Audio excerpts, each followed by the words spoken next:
Hi, I'm Jordan. And I'm Kit. Welcome to Starry Time, where stars plus lines. Equal stories. On this month's podcast, we are going to be visiting Virgo, the maiden of the night sky.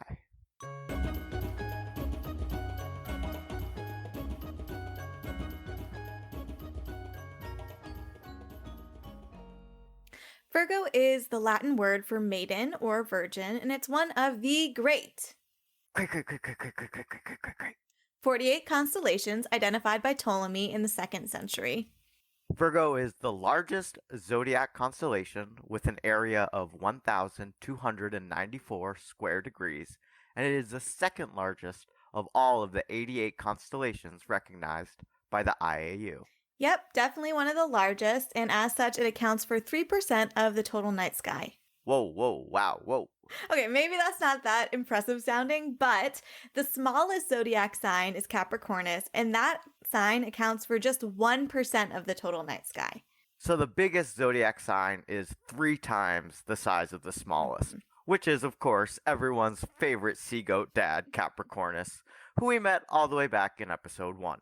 Many moons ago. So, unlike Leo and Taurus, this constellation of Virgo has changed a lot over time. So, for example, in Babylonian astronomy, this part of the night sky was actually comprised of 2 constellations, the Furrow and the Frond of Ura. I'm not sure I know what a furrow of fronds are, Kit. It has something to do with harvest and, wheat and hearth and those kinds of things. Oh yeah, of course. Well, I know a lot about agrarian culture. I just have a particular blind spot for Babylonian agrarian culture. I'm sorry. Thank you for explaining that to me. But yeah, that makes sense.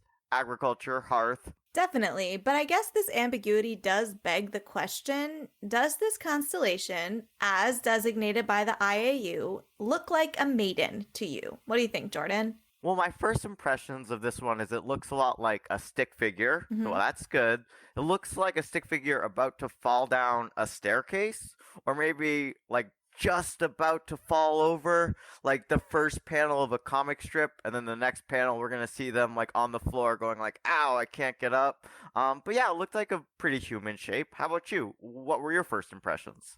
Yeah, definitely roughly human shape, sort of has that stick figure vibe like Gemini does. And of course, Gemini looks like the 2 stick figures holding hands. And the IAU image of Virgo looks more like a stick figure with a big head lying down to me. Oh yeah, I guess it all depends on what angle you look at it. It could be falling down or lying down. But either way, it's just a matter of degrees. Other drawings of Virgo are definitely less human looking. So sometimes you'll see one that looks like a kite with streamers or a person with a polygon body. So like stick figures, arms, legs, no head. So some of the drawings that you'll see out there are a little bit less convincing to me, but I can definitely see from the IAU how they get to Maiden, which is not always the case on our first impressions of constellation drawings. Certainly not. But the last few stick figures, maybe they're easier for us to conceive of, something like that. But if these descriptions don't help, you can find the constellation because it has a right extension of 13 hours and a declination of 0 degrees. Right, and it's visible between positive and negative 80 degrees latitude, so basically everywhere except on the poles of the Earth. Oh no, Kit, this ruins my trip to Antarctica. Now I'm not going at all, surely not. That is the only reason, I'm sure. But in the Northern Hemisphere, you can see Virgo between November and August, and it's visible in the Southern Hemisphere between April and September. But the best times to see it are going to be in May or June when it's the full constellation that you can see in the night sky. We do have a helpful mnemonic to offer you to find the brightest star in Virgo, which basically tells you to start with the Big Dipper and then follow the arc to Arcturus and then speed on to Spica. Speaking of Spica, it is the brightest of all stars in the constellation Virgo, which itself is comprised of 9 main stars, and you'll be very happy to know that Spica's Bayer designation is Alpha Virginis. Well, it'd be pretty embarrassing if Bayer had missed this one, since isn't Spica like one of the brightest stars in the whole sky? Yeah, it's the 15th brightest star in the entire night sky. Alright, gotta win the easy ones, Bayer, okay. So its name means an ear of wheat, which is, of course, linked to the ancient Babylonian and Roman myths. It has a visible magnitude of 0.98, and it's located about 250 light years from Earth.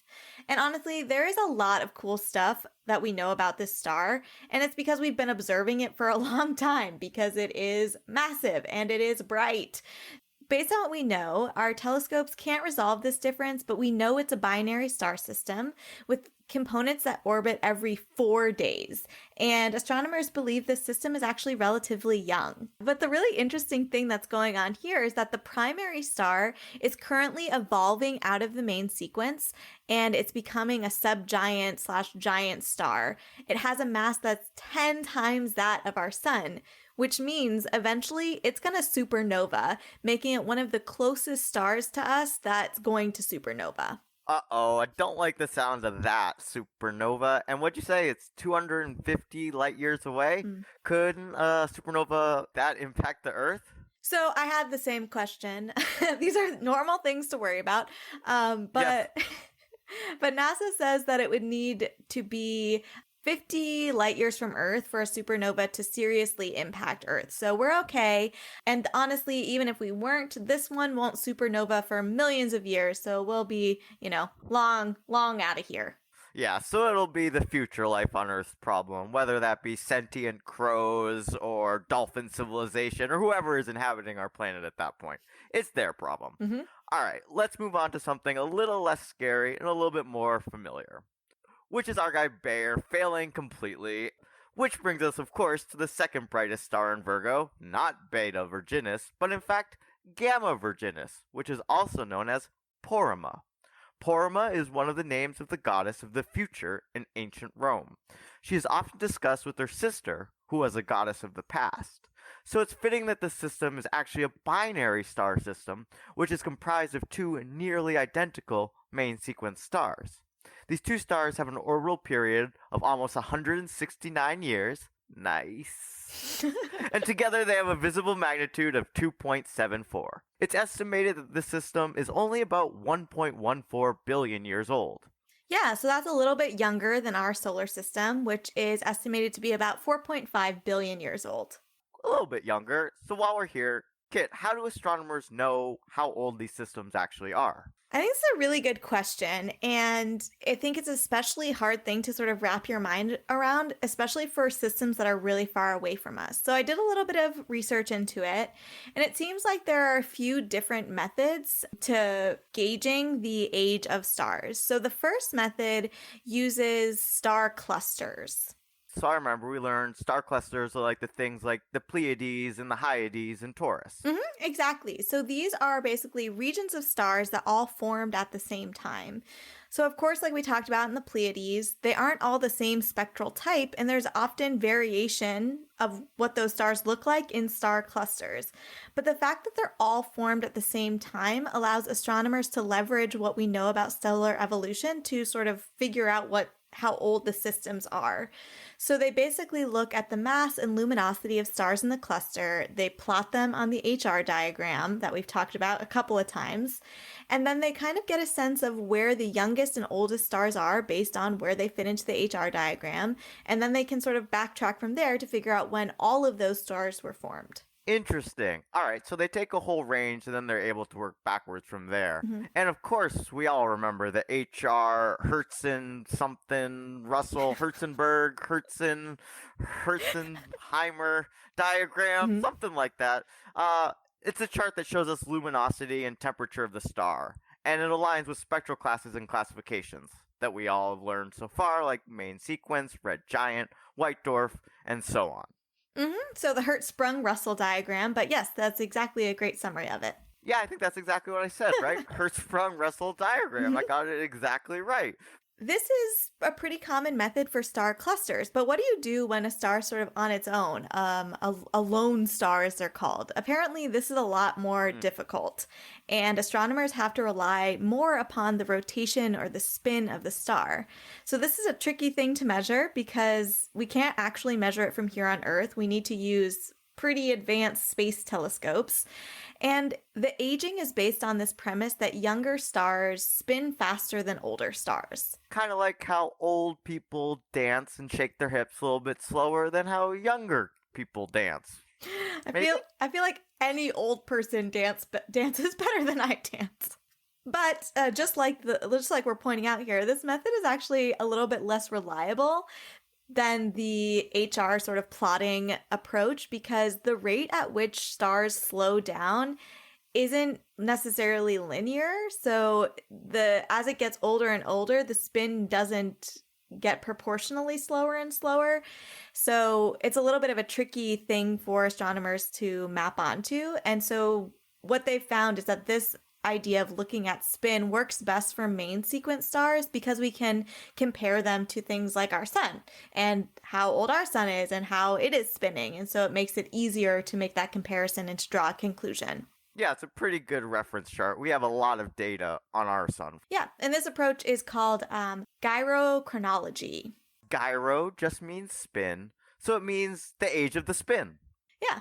And my understanding about all these methods is they really just give us an estimation. This isn't a hard and fast exact number, but they give us a way to estimate these ages. Yeah, I think the idea is basically we take all the data we can, we try to compare various properties of stars, like the mass, the brightness, and spin, and then try to connect it to what we already know about how stars evolve through a stellar lifespan.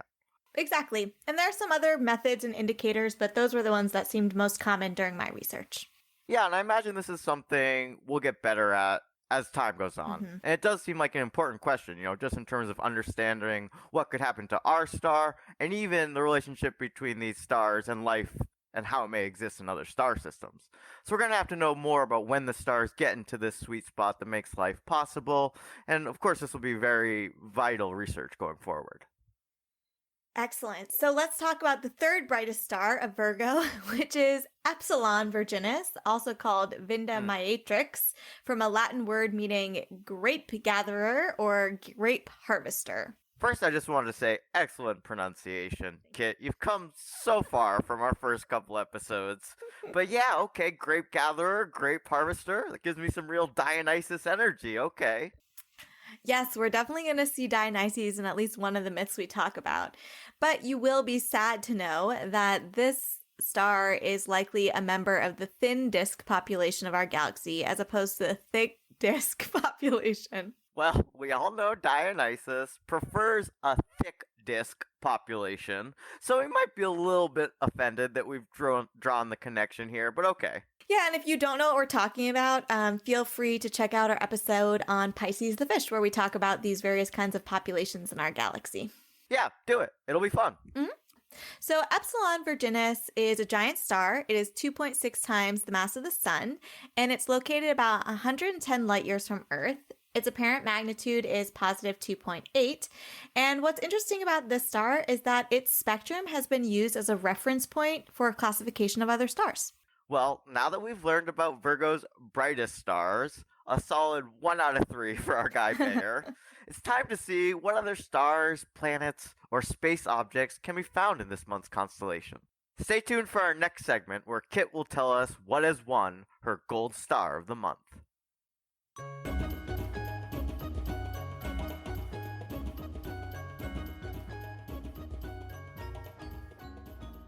As promised, we are back in our segment called Gold Star.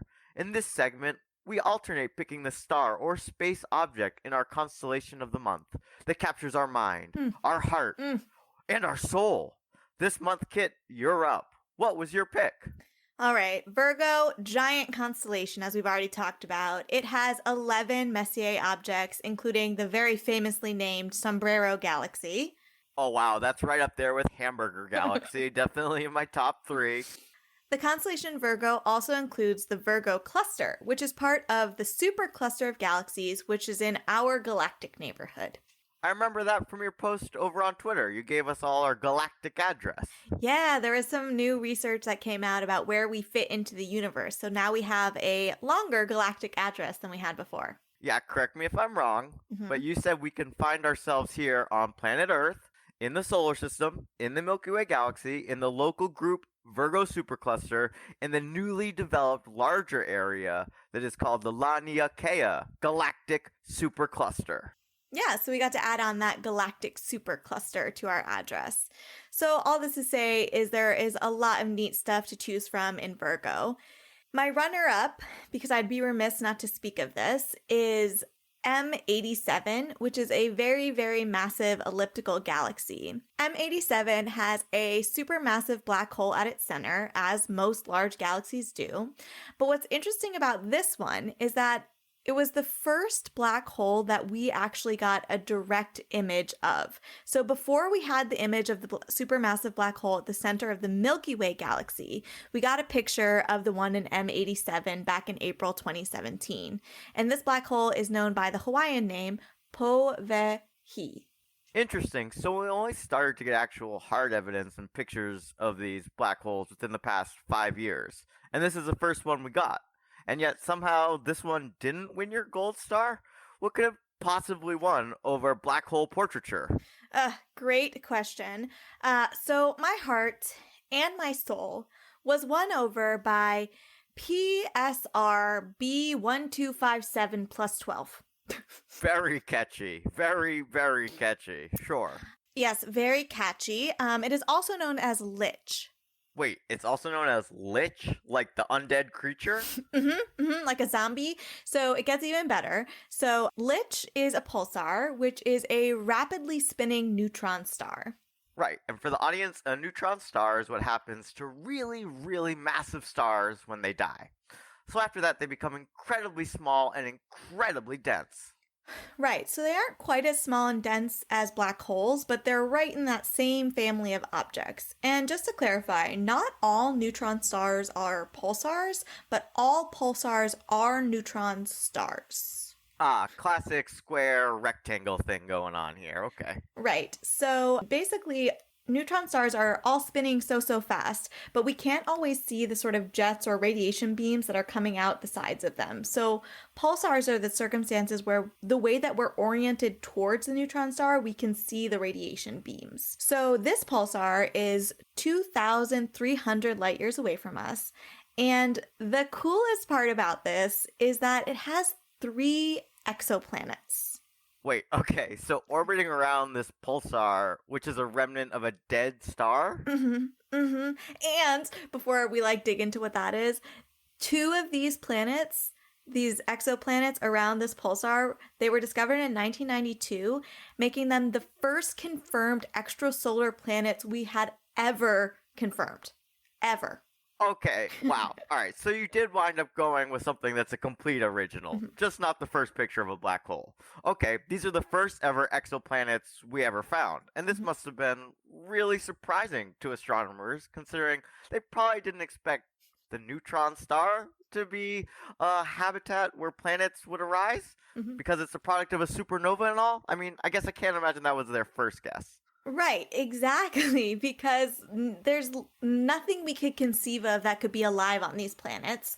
And it's thought that these planets were formed after some kind of secondary process after the supernova, because remember, a supernova is a huge explosion. It would have wiped out everything around it. So that's what they think, is there was some kind of secondary thing that happened after the supernova. And there are some alternative theories. That one seemed the most popular. So basically nothing, like I said, nothing we can conceive of could live on these planets due to the massive amounts of radiation. So as a result, the planets were named Draugr, Poltergeist, and Phobeter. Wow, this is incredible. Kit, they're basically zombie planets. What a great fall/Halloween pick for Gold Star. Summer vibes of Leo Ring, you are out. And Lich, the pulsar with zombie planets, you are in. Let's take a quick break, and then we'll explore the mythology of Virgo.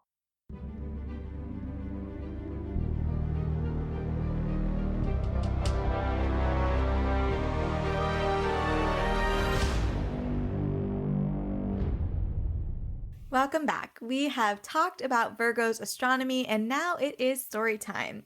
What did you remember about the myth of Virgo, Jordan? Absolutely nothing. Like, I think this might be the least I've remembered of any of the constellations that we've done so far. I just drew pretty much a total blank. I got to like Virgo and Virgin, that has some sort of relationship, but no sort of narrative. I'm not sure if I ever learned it, but either way, I couldn't remember anything about this one. How about you? Yeah, I basically remembered like Virgo as a virgin, not much else. I was actually kind of surprised to see Virgo the maiden as opposed to not Virgo the virgin, but I honestly couldn't put a mythological figure to Virgo at all. Yeah, and after we've done the research, it's not that surprising to me that neither of us were too clear on this, because this myth doesn't seem to be completely unanimous about who this maiden actually is. There seems to be almost a handful of common associations in the Greco-Roman tradition. The first one we're going to get into is an association with Parthenos. Parthenos has two sisters, and one of her sisters is knocked up by Apollo. And when their father finds out, he assumes their sister has been knocked up by a suitor, and this is highly upsetting to him, because these sisters aren't married. So, their father, being a reasonable sort of guy, puts Parthenos' pregnant sister, Royo, into a box, and then throws her into the ocean. Oh, but don't worry. Royo somehow survives, and she winds up having a son. Anyway, all this is to say that Parthenos' dad, we learn, not a good dad. In fact, kind of a scary dad. But anyways, life goes on, and Parthenos' dad leaves her and her other sister in charge of a bottle of wine. In this story, the wine is considered newly discovered, so it is especially prized. However, the sisters fall asleep, and a pig breaks into their house somehow and breaks this prized bottle. Whoops! Whoops! Fearing their father, as they do, and they have every right to, the girls either run and either throw themselves from the cliffs to their deaths, and are therefore memorialized by Apollo because he loved their sister, or after they throw themselves from the cliffs, they are saved by Apollo and relocated to separate cities, where for some reason Parthenos winds up becoming regarded a goddess. Okay, there's a lot going on in this myth. Yeah, it kind of makes my head hurt. There's also an alternative version that Parthenos was the daughter of Apollo and her mortal mother and died young and was memorialized after her early death. I guess that kind of like that's a simpler story, but yeah, that first one, like, wow, it's not coherent. It needs some help. I mean, we'll keep the pig part for sure when we do the reconciliation, right? But yeah, besides that, pretty convoluted. You know, we have Parthenos, we have Royo, we have a dad, we have Apollo. It's unclear how this all works together. So the second common association shares some of the same themes and different themes with Parthenos myth. So in this alternative version, Virgo is associated with Erigone, who is the daughter of Icarius. Wait, Icarius or Icarus? Or wait, are they the same? Oh, Icarius. So not the flying close to the sun guy, Icarus, but a whole other guy who shouldn't be confused with the Spartan king Icarius. Oh, no. We all know the Spartan king Icarius. But okay, not that one. What's going on with this Icarius? So Icarius is friends with Dionysus. Love the thick disc. Told you Dionysus would come into this story. So basically, Icarius is friends with Dionysus. Dionysus rewards Icarius for his hospitality by teaching him about winemaking. And Icarius, in turn, provides some wine to the shepherds who live nearby, who then get drunk and then get paranoid and then believe that Icarius has poisoned them, and then they kill him. Basically zero chill on these shepherds. They get a taste of this new straight from Dionysus wines and they lose their mind. Right. So Myra, Ergone's dog, leads her to her dead father, Icarius, and she is so bereft that she hangs herself. And in some stories, they say the dog, either mourning Icarius or mourning Ergone, also jumps in a well to drown itself because of its grief. Okay, wow. So this daughter at least liked her dad. Yeah. At least in that sense, this is kind of the opposite of the last story and the last dad. But okay, is there more to it? Yeah, so after this happens, Dionysus is outraged. So he, or maybe Zeus, like because who knows, puts Aragorn into the star as Virgo the Maiden, Buotes the herdsman, and the dog is either Canis Major or Canis Minor. And of course, Dionysus doesn't stop there. He also lets loose a plague on Athens that causes all the unmarried women to hang themselves. Ah, yes, a behavioral plague. Very much ingenuity here, Dionysus. Right, and he won't end it until Aragorn and Icarius are commemorated. And this ends up happening in a festival called Ioria. That's nice. Okay, so lots of hanging.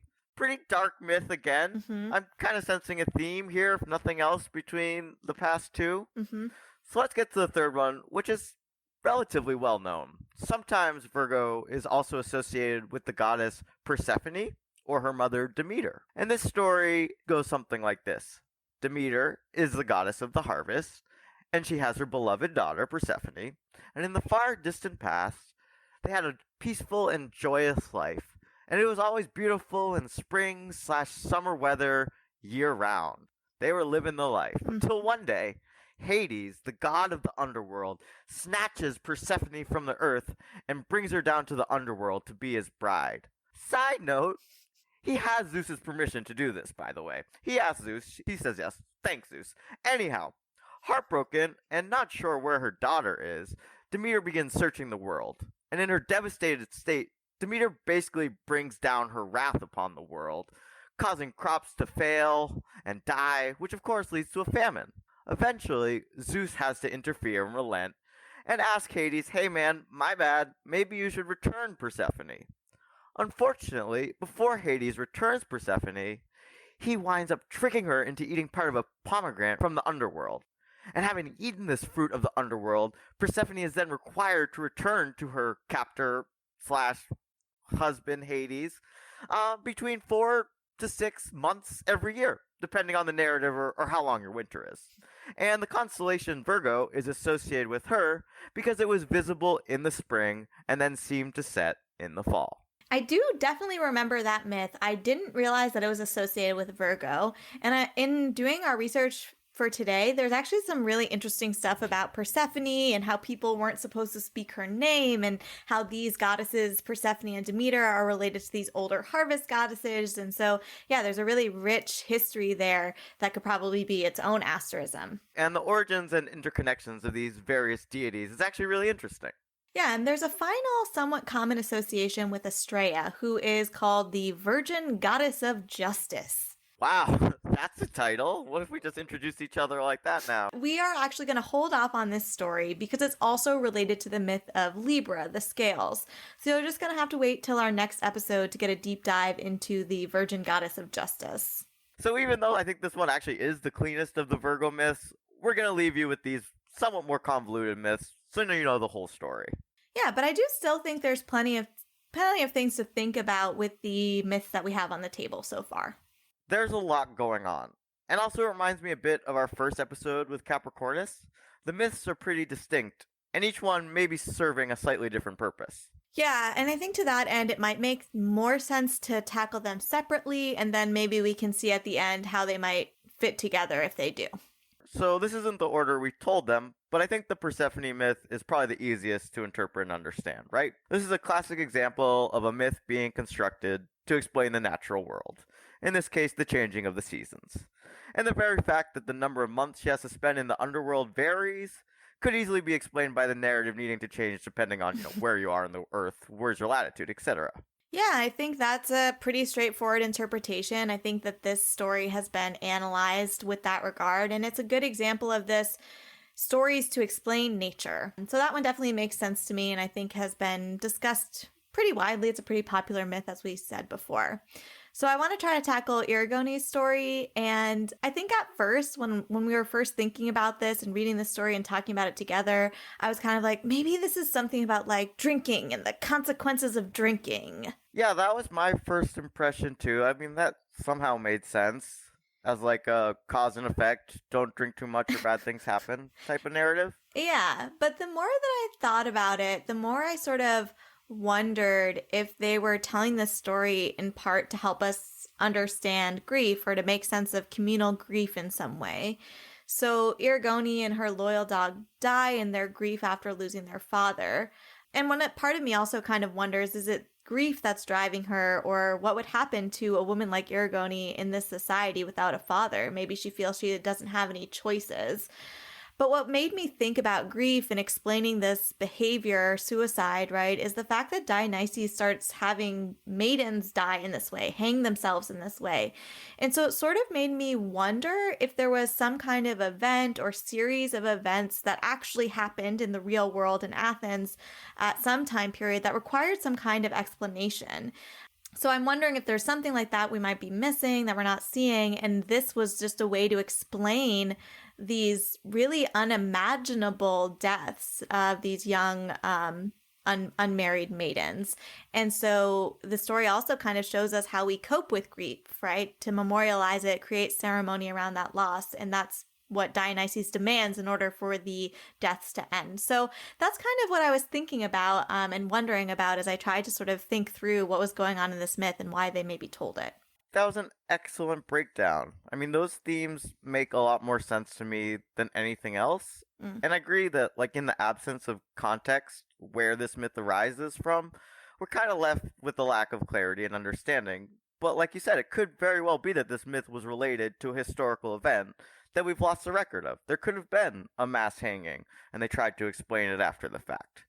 And I think the Parthenos story, especially with its multiple different endings, may be a similar situation.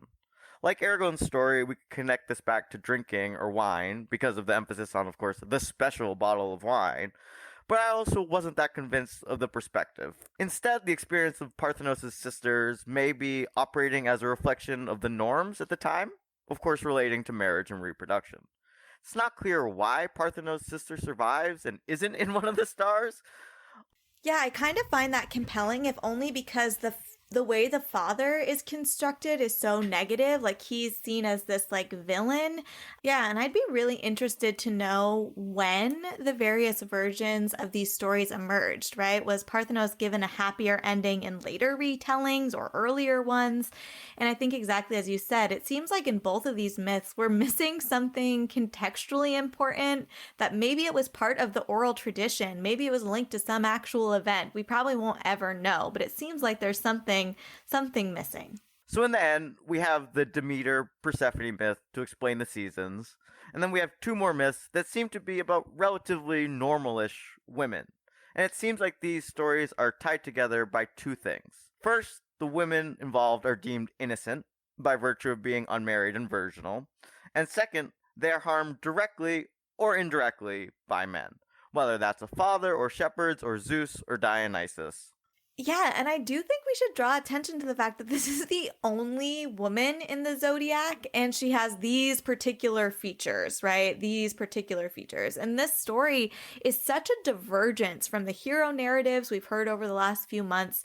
And so in that way, it's refreshing. But on the other hand, the Parthenos and Irigoni stories are definitely similar, as you said, to Capricornus and Pisces myths, where the deeper meaning just seems really obscured. We have one woman in the entire zodiac, and they leave her character and her development and who she could possibly be entirely ambiguous. So, I mean, that says something about the society as well. Yeah, I think that's a great summary, and I think it's an interesting thing to sort of think about with these particular myths. And I think that we are definitely ready to retconstellation them.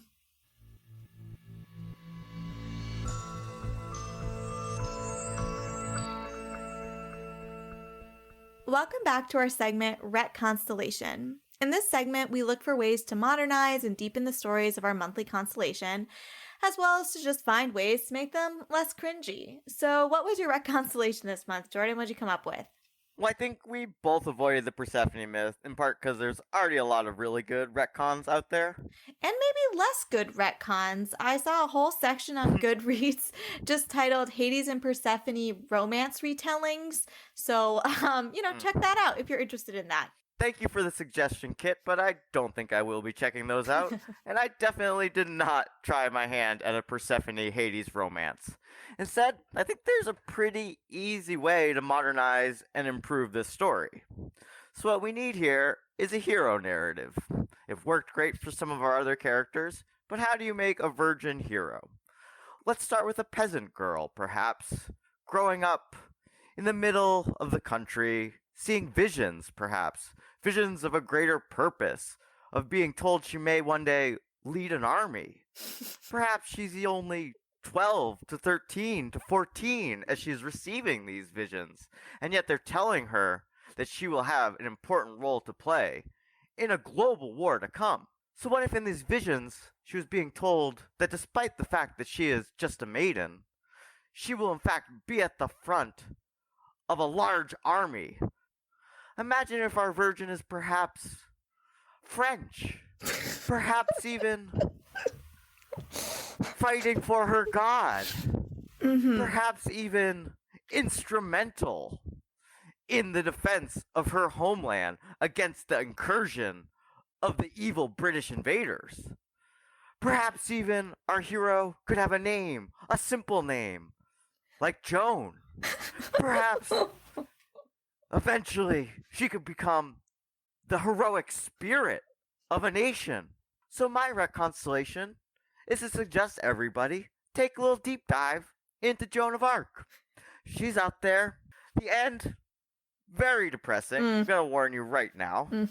But if you need a very specific narrative of a virgin who kicks butt and takes names, Joan of Arc is my consolation. I can't write anything better than history has already done.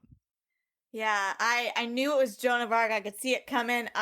But part of the reason why we struggled this month was because we're lacking the social context and facts about the circumstances around these particular myths. But we don't lack that for some of these historical characters. I say characters even though they're real people, right?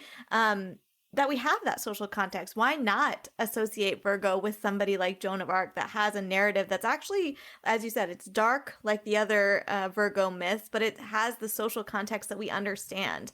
So yeah, I like that. I like Joan of Arc is Virgo. That's a good retcon. How about you? Did you come up with something else, perhaps maybe based in history? Mine was not based in history, and I decided to focus, since the Parthenos already has multiple endings and multiple versions, I was like, I don't want to touch that.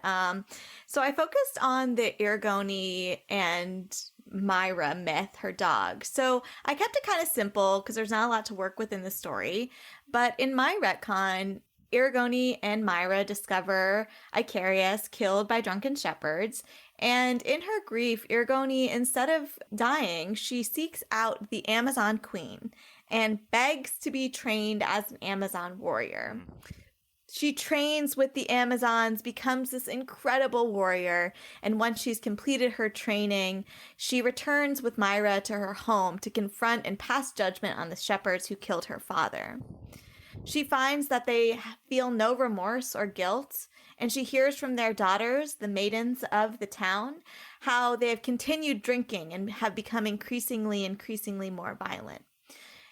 As a result, she slays each of them, and then, of course, provides financial support to all the daughters from the riches she's acquired in her battles with the Amazons. So she's remembered as Virgo, protector of daughters, and serves as a warning to anybody who might drunkenly attack people weaker than them. And the title here is just The Judgment of Erigone. And that's what I came up with.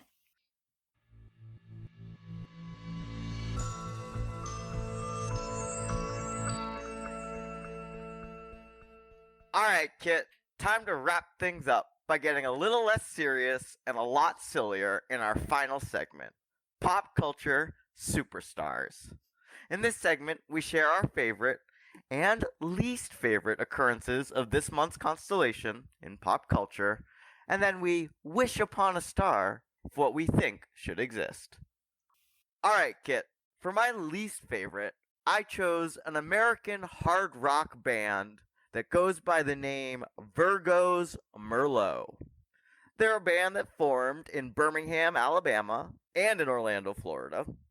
They have one album, which is titled Signs of a Vacant Soul, which sounds like something a 13 or 14-year-old would come up with.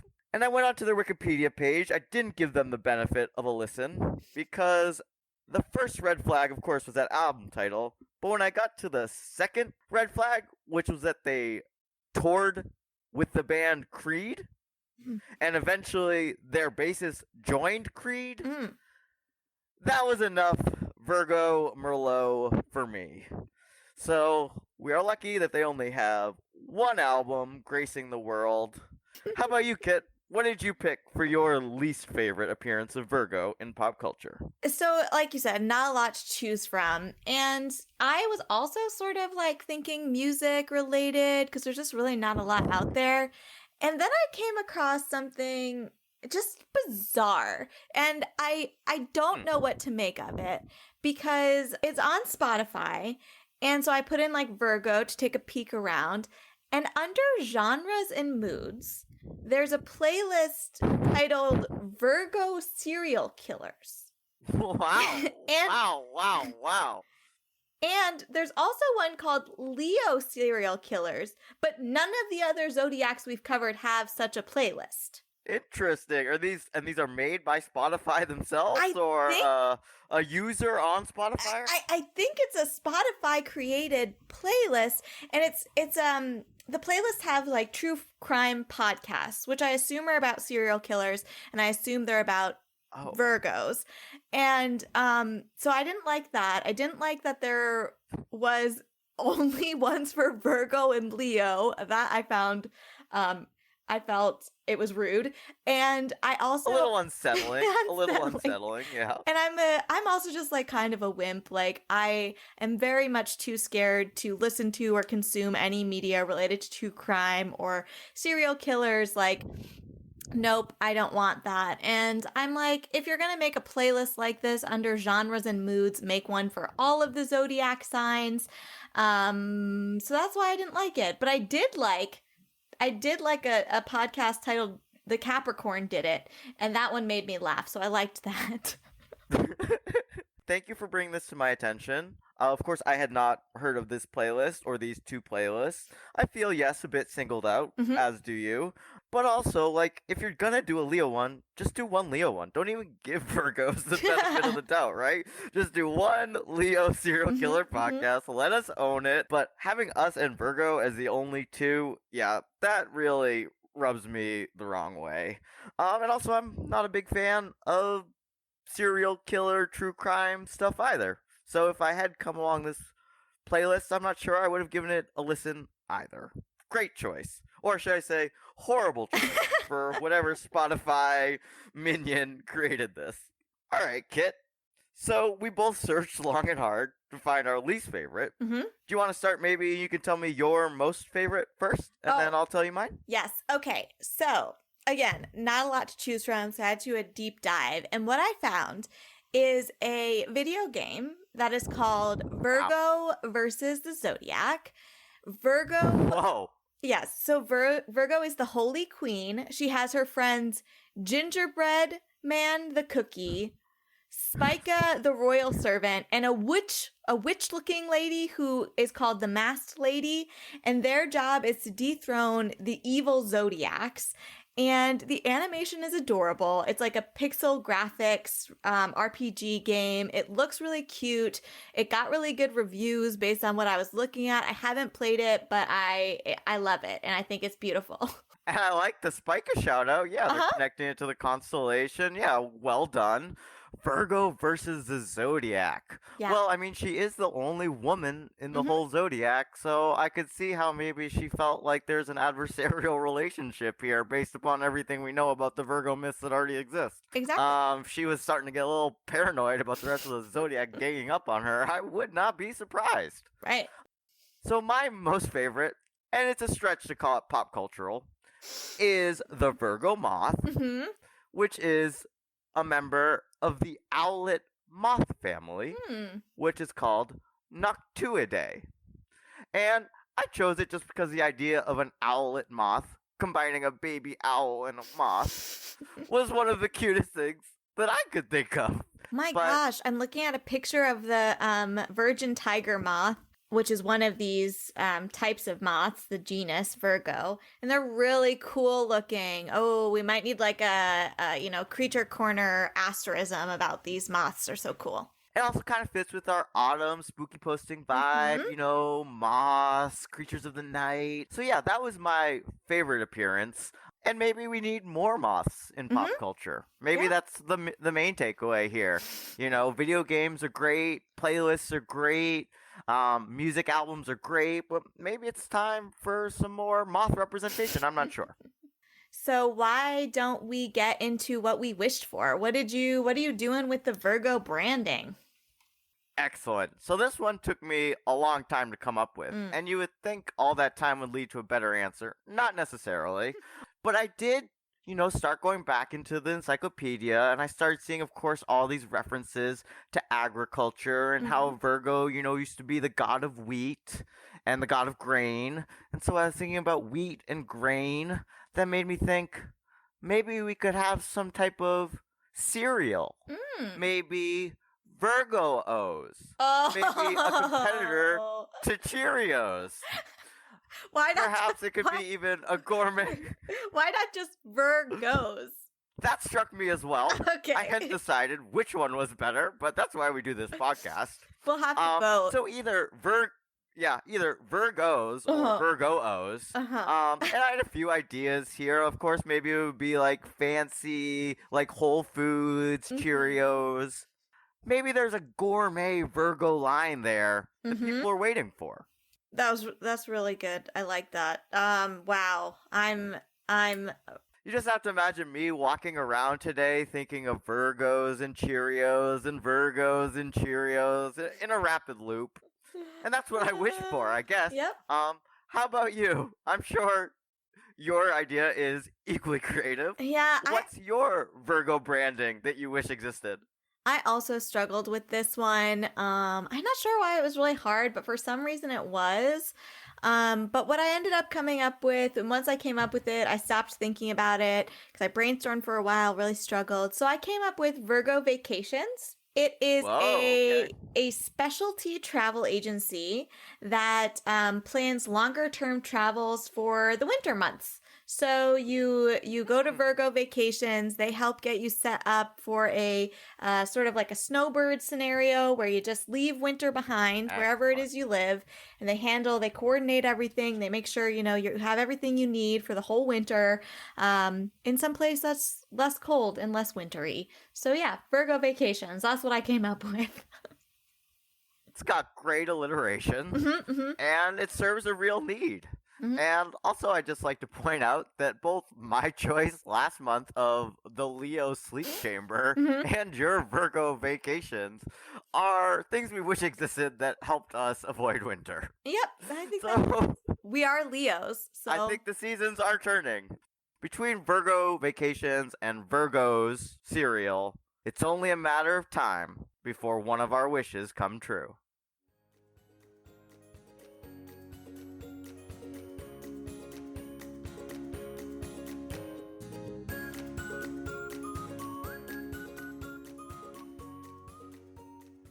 Thank you for joining us today as we learned all about the constellation Virgo. Next month on Starry Time, we'll learn about Libra, the scales of the night sky, this has been Kit, and Jordan. sisters, lovers of stars and stories, And we'll see you next time. on Starry Time.